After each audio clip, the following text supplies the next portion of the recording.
What up, friends? Geoff Fienberg here with you for another edition of PGA Tour picks for oddschecker.com/US. If you missed it yesterday, Rick Gaiman and I at Rick Run Good, we broke down the BMW Championship outright bets. I made 4 selections. We're going to go right back to it again today. Pretty much at my identical card to last week. We'll get into it in a minute, but if you video, go check it out. Rick Run Good and we break down Caves Valley. Never been here before.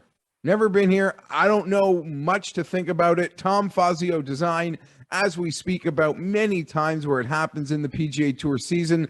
Sometimes the hardest events to cap or try to pick the lane are the ones where we haven't seen the course before, presents a lot of unknowns. I think we garner a lot of information simply from seeing who's won before, simply from seeing previous winning scores at a venue. We don't have it here. We just got to go by, we just got to pick a lane. And for me, it's a Tom Fazio design, and it looks like it's going to greatly benefit Bombers. And I don't think it's going to play all that difficult.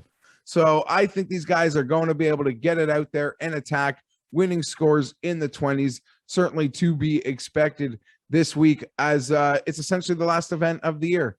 Some would say last week was, because there was a cut. And some of us don't even like these no cut, feels like a WGC event, especially from the DFS format, right? Picking the 6 of 6 always hard, but part of the challenge, I think.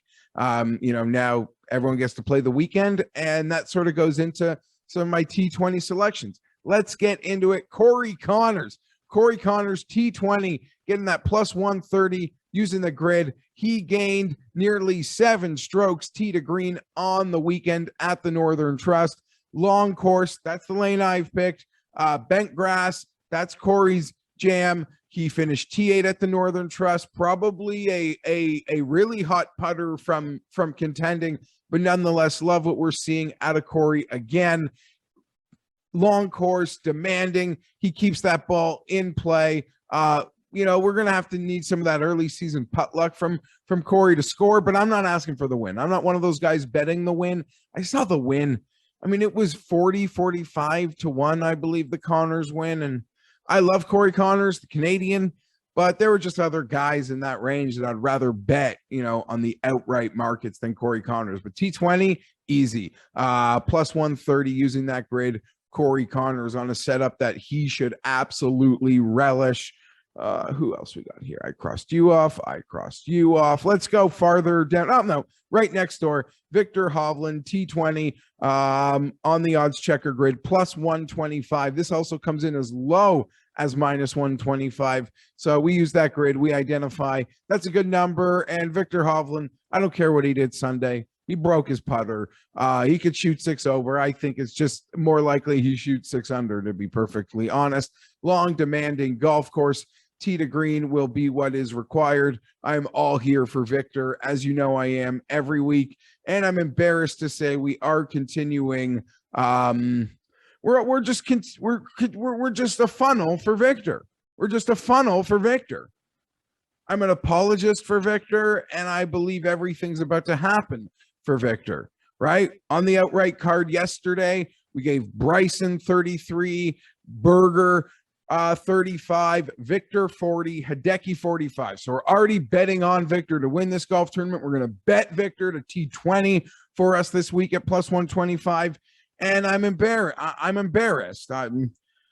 Victor to win by 3, 100 to 1, Will Hill.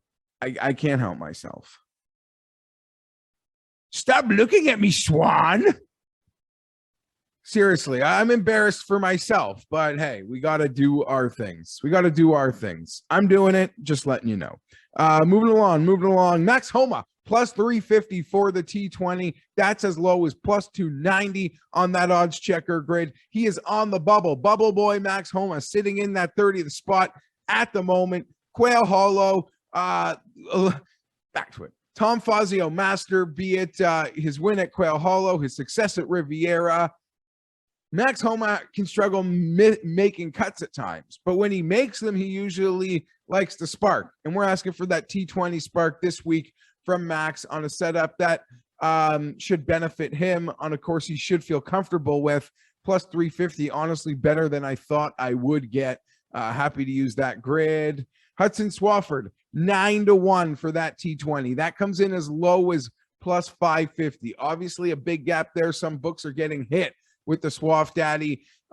Rick Gaiman mentioned him yesterday in our show. I've seen him come up in a lot of places. He's been striking the ball better. I was on with Travis Fulton yesterday, who just had Swaff Daddy on as a guest. Hudson Swafford is the cheapest owned player in DraftKings. I'm not here doing DFS golf. I'm telling you, I'm going to be so overweight on Hudson Swafford. He's perfect for a Stars and Scrubs build that I'm trying to make. I'm probably not happy I just said that aloud. There are probably people listening who might be annoyed, but don't worry, it'll probably backfire incredibly. Nonetheless, 9-1, little sprinkle, Swaff Daddy on that T20. On that T20, Bryson minus 120 over Dustin. They picked Bryson to win. I believe it's all happening for Bryson. I like Dustin a lot. I believe a lot of his struggles have been overblown, but I believe Bryson's going to kick the doors off this one this week. So I'm all in on that. And Rory McIlroy minus 120 over Abe Answer. And how can I forget? I couldn't resist. I am taking the Rory McIlroy 28-1. I'm taking it. I'm going to take some of it to win. We bet him last week. What was it? 22. We're going to go right back. 28-1. All the Fazio talk, all the Quail Hollow talk. I can't quit. There's a party on Rory Island. There's a party on Bryson Island. I'm going to be there. I think they set up great for this week at the numbers we were able to pull. I was an eager beaver yesterday with that outright betting market. So Rory 28-1. Bryson, I believe we got the 33 before the absolute tumble has occurred on the Bryson odds. It is right now where I thought it would have opened, and I probably still would have been interested in it. But it was great to see the books sleeping at the wheel. They were sleeping at the wheel in many regards yesterday on a few bucks. So we got it. We got a nice card. I'm pretty excited for it. Last event. Real event of the year. Next year's a glorified tournament of champions. We got 30 guys. We got the starting scoring all over the map. Not excited for that. I'll admit, I'm not excited for that. I am excited for football. I am excited for football. I am excited for the Ryder Cup. Tour Championship, not excited for. But when it gets to Sunday and it's like Rahm versus another superstar battling, I'm into that. Do you know what I mean? Like we had Rory versus BK a couple of years ago. It seemed like Dustin just ran everything last year. But like getting two super elites battling on a Sunday on a weekend, just because I'm not entirely thrilled with the whole tournament, that doesn't mean that doesn't entertain me anytime two big boys are going at it. So we had a fun year here at Odds Checker for the PGA Tour season. There's no rest for the wicked on the PGA Tour season. We'll be right back at it, talking more swing season events on the PGA Tour season and Ryder Cup, of course. But yeah, this is it. It's been fun, and I'm going to try to blow a lot of units this week and hit big. I'm Geoff Fienberg. I'm out. We'll see you next time. Love you guys. Thanks for watching all PGA Tour season long. We gone.